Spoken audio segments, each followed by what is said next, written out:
The motivation for the day is you don't learn to walk by following the rules. You learn by doing and by falling over.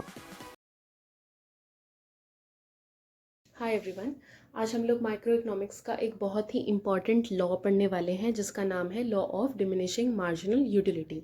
Law of diminishing marginal utility को समझने से पहले सबसे पहले हम समझेंगे marginal utility का मतलब क्या होता है। तो मार्जिनल यूटिलिटी का मतलब होता है एडिशनल यूटिलिटी जो कि हम डिराइव करते हैं by consumption of additional unit of a commodity. Marginal का जहाँ पर भी इकोनॉमिक्स में यूज़ होता है तो उसका मतलब ये होता है कि एडिशनल और यहाँ पे यूटिलिटी लिखा हुआ है तो इसका मतलब है एडिशनल यूटिलिटी जो कि कंज्यूमर ने डिराइव करी है additional unit of a commodity को कंज्यूम करके। मतलब कि अगर वो एक एक्स्ट्रा यूनिट खा रहा है तो उसे वो एक्स्ट्रा यूनिट खाने के लिए उसको कितनी यूटिलिटी मिल रही है। तो इसको हम एग्जाम्पल से समझेंगे। सपोज अगर उसने 10 यूनिट्स ऑफ अ कमोडिटी खाए, लेट सपोज उसने आइसक्रीम खाई है, 10 यूनिट्स ऑफ आइसक्रीम खाई हैं, तो उसको 100 यूटिल्स ऑफ सेटिस्फैक्शन दे रही हैं वो 10 यूनिट्स ऑफ आइसक्रीम। ओके, तो 11 यूनिट्स ऑफ जो आइसक्रीम है अगर वो खाता है तो उसको कितनी यूटिल्स ऑफ सेटिस्फैक्शन मिलेगी? 105 यूटिल्स। ये हमने एक एग्जाम्पल लिया है, एक हाइपोथेटिकल एग्जाम्पल। तो सपोज कीजिए अगर 10 यूनिट्स ऑफ जो आइसक्रीम है उसे 100 यूटिल्स ऑफ सेटिस्फैक्शन दे रही है, 11 units 105 units of utils of satisfaction दे रही है, तो उसको एडिशनल सेटिस्फैक्शन कितनी मिली? तो एडिशनल को देखने के लिए हमेशा हम सब्ट्रैक्ट करते हैं कितने से? TUN माइनस TUN-1, मतलब कि 105 माइनस 100, तो हमारी 5 यूटिल्स आंसर आ जाएगा 1। तो यहाँ पे TU का मेरे यहाँ पे क्या मतलब है? TU का मतलब होता है sum aggregate of utility derived from consumption of all units of a commodity. मतलब कि अगर वो टोटल, अगर हम देखें कि अगर उसने total 10 units of commodity consume करें, 10 के 10 यूनिट्स ऑफ कमोडिटी कंज्यूम करे हैं, तो उसको कितनी सेटिस्फैक्शन मिलती है? 100 यूटिल्स ऑफ सेटिस्फैक्शन मिलती है। तो यहाँ पे TUN आ जाएगा हमारा 105, मतलब कि 11 यूनिट्स पे अगर हम देखें तो उसको इतनी मिली है, और 11 माइनस 1 यानी कि 10 अगर वो total 10 units of commodity consume कर रहा है तो उसे 100 यूटिल्स ऑफ सेटिस्फैक्शन मिल रही है। तो उसको जो उसका यूटिल्स आ जाएंगे सब्ट्रैक्ट करके वो होंगे 5 यूटिल्स। ओके, तो लॉ ऑफ DMU क्या कहता है कि as we consume more and more units of the same और the standard commodity the MU derived from every additional unit must fall। मतलब कि अगर हम जैसे जैसे करके same units of a commodity consume करते हैं और वो भी कंटिन्यूसली कंज्यूम करते हैं, तो जो MU है हमारा जो डेराइव होता है हर एक एडिशनल यूनिट से वो फॉल होता रहता है। MU का मेरा इसमें से मतलब है कि एडिशनल यूटिलिटी, एडिशनल सेटिस्फैक्शन, मतलब जैसे हम ज़्यादा क्वांटिटी को कंज्यूम करते रहेंगे तो हमारा मार्जिनल यूटिलिटी जो है, हमारी जो सेटिस्फैक्शन है वो गिरती रहेगी।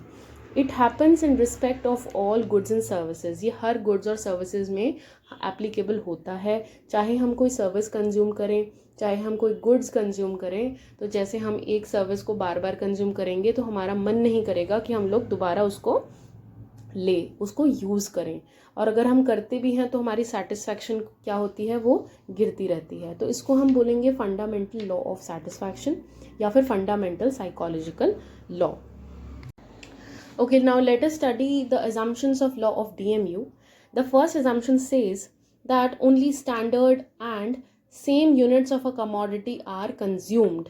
तो ये कहता है कि same unit of a commodity ही कंज्यूम की जानी चाहिए। इसका एग्जाम्पल है कि अगर आप if you are consuming the water in a glass, so जो नेक्स्ट कंजम्पशन होगी आपकी, जो नेक्स्ट टाइम आप कंज्यूम करोगे, तो आपको स्पून ऑफ वाटर नहीं लेना, आपको ग्लास ऑफ वाटर में ही पानी को कंज्यूम करना है।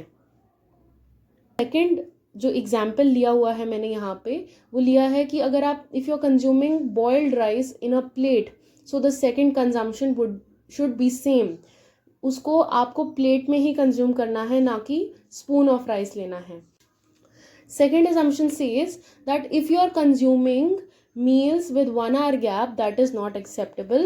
यहाँ पे आपको जो कंजम्पशन है कमोडिटी की वो कंटिन्यूस करनी है, यानी कि if you are having 1 hour gap between meals, that is not acceptable. You have to consume the meals continuously.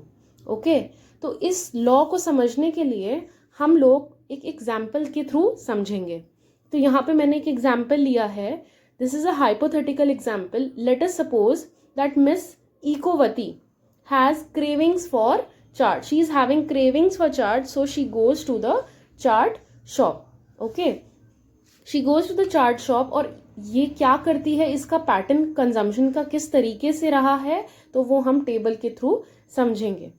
So as Miss Ekowati is consuming 1 unit of a commodity, she gets maximum satisfaction because she had great cravings for chaat and that is satisfied. So that consumption, the first unit of a commodity, that is first unit of chaat, is giving her satisfaction of 10 utils. Okay, as she is increasing the commodity, that means as she is increasing the consumption of chaat, her marginal utility, that means her additional satisfaction, her cravings for chaat diminishes. Okay, it keeps on diminishing and there comes a time when she is consuming the 6th unit of chaat and it is not giving her any satisfaction. तो जब उसने 6th unit of chaat consume किया, it is giving her 0 satisfaction, means she doesn't have any more desire to consume chaat. Okay, now at 7th unit, Miss Ekowati will get -2 utils of satisfaction because she has no longer desire of having chaat, but still she's consuming it. So she will get -2 utils of satisfaction. So what is the utility pattern we can derive from here? That initially the utility is maximum, then it keeps on falling, then it becomes 0, and then finally it becomes negative. That means no utility or negative utility. So we will take the units of a commodity on x-axis and marginal utility in utils we will take on the y-axis. Okay, so here is the diagram. Now what will we do? We will plot all the points here. At first unit of a commodity, 10 utils of satisfaction. At 2, she will get 8 utils of satisfaction. At 3, she will get 6 utils of satisfaction. At 4, she will get 4 utils of satisfaction. At 5, she will get 2 utils of satisfaction. And at 6, she will get no satisfaction. That means the point of saturation is arrived. And if she consumes more units of a commodity, then the marginal utility will become negative. So this is how we derive the MU curve with the help of diagram, with the help of utility schedule. So you can say when we are joining all the plotted points together, we get the marginal utility curve which is diminishing.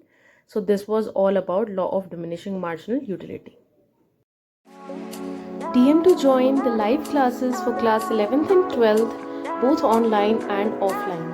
Stay tuned for more interesting content. If you like my video, then please like, share and subscribe to my channel, and I'll see you in the next one.